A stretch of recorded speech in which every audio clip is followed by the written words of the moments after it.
Hi, this is Raisa Shetty and I'm a legal intern at Lex and Company. So today I'm going to talk about defamation. Defamation has a meaning attached to it. Defamation means an injury to one's reputation of a person resulting from false statement. So defamation is always to some person's reputation which will cause harm.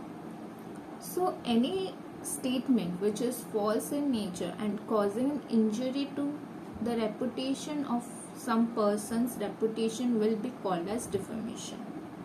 A man's reputation is known as its property.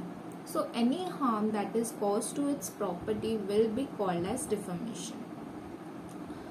And we can bring a case against this offense under IPC. So defamation is given under section 499 of IPC and the punishment is therefore is engraved in the section 500 of IPC. So now we will discuss different elements that will constitute the offense called defamation. The element of defamation is the statement must be defamatory. That means the very first essential of defamation is that the statement that is spoken in falsehood will be of defamatory in nature. The test to check whether a statement is defamatory or not will be on the right thinker member of the society. This means how the society thinks upon that statement will consider whether that statement will be defamatory or not. Further, a person who making such statement cannot take the plea that he is not intending to make such statements like he believed it to be true or had no intention to harm the person's reputation. So intention over here will not be taken as a defense. So let's take an example in this. Suppose company A has not done anything and the newspaper called B Publication has published that company A has done on a certain amount of frauds with the shareholders, and this is not true.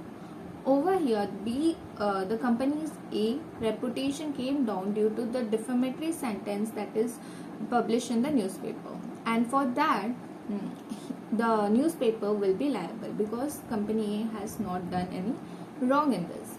So next point I want to take over here is the statement which are spoken in anger, which was very justified and one should do it, that sentence will not be caused as defamation or will not be considered as defamatory sentence.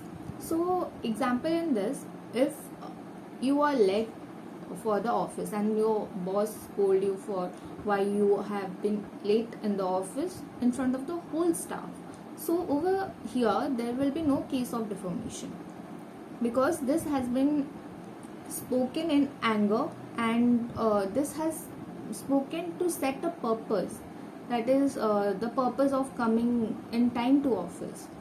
So this will not cause any defamatory sentence or will not cause any defamation as an offense. The second element of defamation is that the statement must refer to the plaintiff. Any statement made by the defendant should refer to the plaintiff to bring a case for defamation. The plaintiff has to prove beyond reasonable doubt that the statement that has been spoken by the defendant is referred to him only. It will be immaterial that whether the defendant intended to do such thing or doesn't intended to do such thing.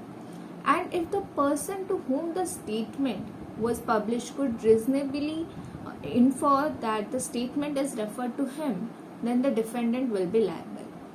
Let's take an example in this. Suppose XYZ is a particular area and the bank A publishes that he will not give any loan to the people of XYZ area, because they are defaulting payments, and they cause a huge loss to the bank itself. And due to this default nature of XYZ area people, that's why A bank will not give them any loan.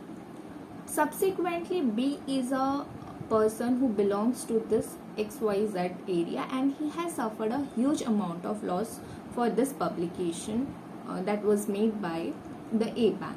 And for this, B can bring a case of defamation, although the bank didn't focus anything directly on B. If we realize this, A bank didn't say anything which will directly affect B's reputation.